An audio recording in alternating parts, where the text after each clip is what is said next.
হারিয়ে যাওয়া সূর্যকেও 12 ঘন্টা পরে ফিরে পাওয়া যায়, কিন্তু হারিয়ে যাওয়া বিশ্বাসকে সারা জীবন অপেক্ষা করলেও সেটা কখনোই ফিরে পাওয়া যায় না। আবেগপ্রবণ মানুষ খুব বোকা হয়ে থাকে। তারা খুব সহজেই মানুষকে বিশ্বাস করে ফেলে, তাই তারা অনেক প্রতারিত হয় এবং কষ্টও বেশি পায়। ভালোবাসা পরিমাপের একক হলো বিশ্বাস। একে অপরের প্রতি যত বেশি বিশ্বাস থাকবে, তাদের ভালোবাসার পাল্লা তত ভারী হবে। প্রথম দেখায় কাউকে কখনো খুব সরল মনে বিশ্বাস করবেন না, তাহলে আপনাকে সারা জীবন কষ্ট পেতে হবে।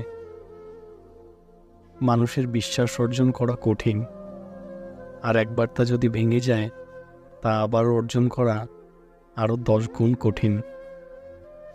এই পৃথিবীতে সেই মানুষ সবথেকে বেশি ধোঁকা খায় যে ব্যক্তি নিঃসন্দেহে মানুষকে অন্ধের মতো বিশ্বাস করে যায়। ভালোবাসার পরিমাপের একক হলো বিশ্বাস। একে অপরের প্রতি যত বেশি বিশ্বাস থাকবে, তাদের ভালোবাসার পাল্লা তত ভারী হবে। মেয়েদের মনে ভালোবাসা আর অভিমান দুটোই একটু সবসময় বেশি থাকে, তাই কখনো অভিমানটাকে ভালোবাসার চেয়ে বড় করে দেখো না। তাই প্রতিটা স্বামীর উচিত স্ত্রীর সব অভিমান ভালোবেসে ভেঙে দেওয়া।